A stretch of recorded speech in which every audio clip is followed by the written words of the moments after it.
Welcome to Take 10. We're in the discussion, and on this 10-minute segment, you don't want to miss anything of it. Because this is an area that I don't really care for. I'm a visionary. I want to just tell people beside me that's working with me, get it done, carry on, carry on. I want to walk in, put the big picture in line. So I'm really not a roll up your shirt sleeves guy and all the details and all the things, but we want to talk about the lobby of the mind and how we have to do this. And in later years, I've learned that my lack of this chair in the lobby has been what has caused me a lot of grief. I remember back in the early history of my ministry, I had a 5-story building. And on that 5-story building, there was a beautiful lobby in the bottom. And sometimes I'd be way up on the 5th floor, and we were rehabbing the building, getting the building ready for this or that or the other. And the elevator we had, well, it was a freight elevator. You could put a car on top of it. And to run it, people ask, does it work? Oh, yes, it works. But you got to go up in the bell tower. Somebody had to go up in the bell tower and take 2 sticks and hit that 440 volt and let it go up and down. So that's not very practical for going up and down. So anytime anyone would come into the lobby, they would radio me, and I would have to come down 4 or 5 flights and do that. And that was because in those days, I was trying to do everything. And I burn out. My mind was a battlefield, but it was of my own making.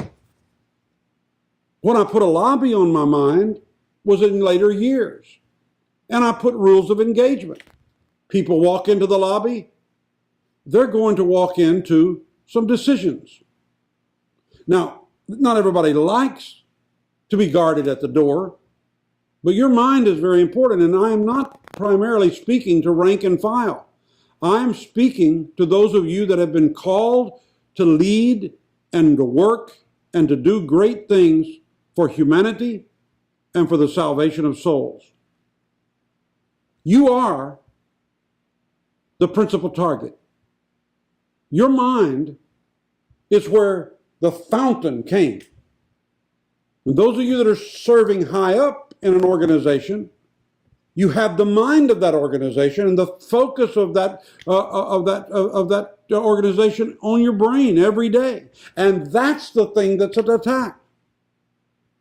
And if the enemy knows that he can attack your mind, he knows he can weaken the focus of where you're headed. Because he can wallow you down into discouragement. A very powerful woman of God that I knew for many, many years, or know for many, many years, she has an addiction to a word that we've almost came loose from. Because every time I'm around her, I tell her, oh, I don't want to hear that one. You know why? Because it says, I have to do this, I have to do that, I have to do the other.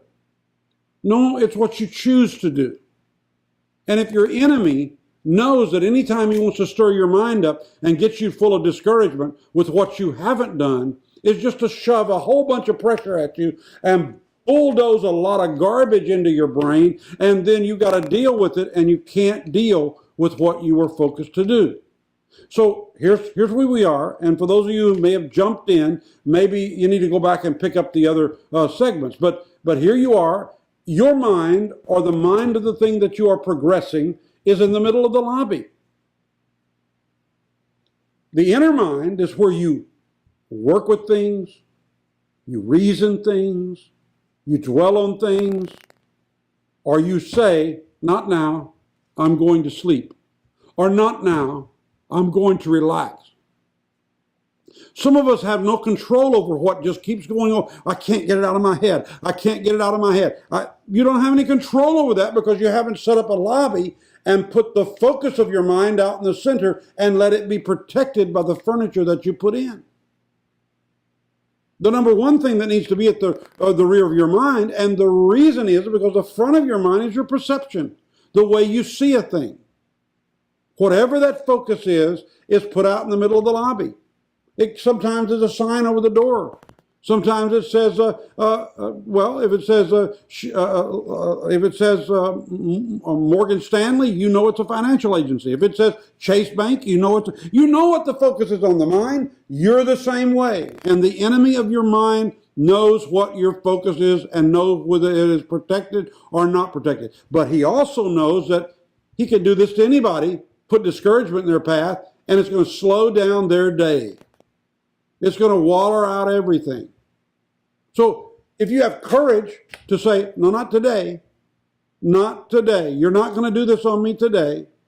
I'm going to continue on in what I'm doing. If you know there's pain in any success and say, yes, I have a willingness.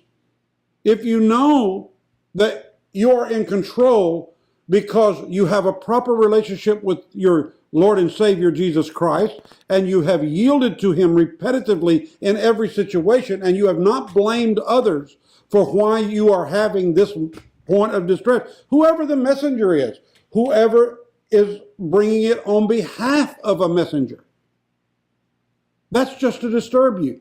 I was in a terrible, I've been in a lot of terrible building programs, but I was in a terrible building program, and we fell behind on paying our bills. Not just in the pennies, way on up there in the millions of dollars. And the lawsuits started coming because we weren't paying our bills. We were in between financings and couldn't get them satisfied in time. And I got to where I knew the deputy sheriff that was, I got to where I knew him regularly because he came to the church, marched through the door. They would buzz him in because the sheriff is here, and I would sign for his papers. And I would look terrible, I felt, in his presence because I took it personally. I didn't realize there's another way to handle this. There's another way not to be discouraged by this. So then it would leave me deflated. It would leave me, oh, what am I going to do? It'd take me to the prayer room. And I said, I got to get this out. I got to get some control over this. So I'm going to yield it to God. And I found number 4. Number 4 piece of furniture in your mind needs to be attention to detail. Most surprises that end in terrible discouragement are because we haven't paid attention to detail. So I put a strategy in place. I had a man in an office with a telephone, and we called him our debt consolidator. And he would answer those calls, and he would receive those lawsuits, and he would make arrangements. And then we would meet once a week to talk about where we were. Soon we were out of the problem, but did you know that I used that strategy 3 more times in the course of the history before I finally accepted this work and am no longer in the midst of building congregations? It was an attention to detail that I was personally not suited for. So let me just say this to you. Success will not yield to surface scratchers. This is a day-to-day and moment-by-moment doing. So repetitive attention to your checklist yields repetitive dividends. So you have to pay attention to the detail. If someone barges into the lobby, you can check the details. They can be denied access at that moment. You can study to show yourself approved not only unto God, but unto man.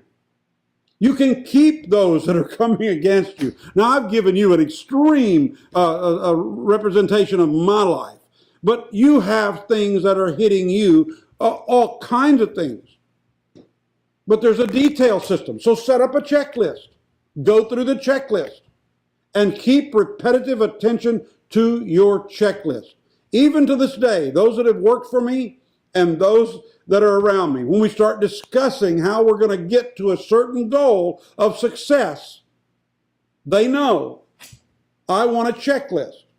And I was old-timey. I wanted one on paper, and I wanted boxes beside where I could check off. Now I have it on an iPad. You know, the checklist of what we're doing, where we're doing, what I must follow up on. Why is this so important? because discouragement is out to destroy you in the lobby of your mind and take over your mind. I can eject it by courage. I have a willingness to bear pain. I know God is in control, and I know that I'm in control as long as I stay yielded to God. And I began to look at the details of my life. So take some time today. Go get a coffee. The world won't fall apart. Things won't crash in on you. Just go take some time and ask the Father, help me to write out the 10 things I need to work on, starting with myself. And you will see that he tells you not to fear, not to worry, that he'll bring you strength, and he'll help you meet the checklist, because repetitive attention to your checklist yields repetitive dividends. Now, next time on Take 10, we're going to talk about number 5 chair. And that number 5 chair is going to bring you some peace and strength. So be ready, and I'll see you next time. God bless you.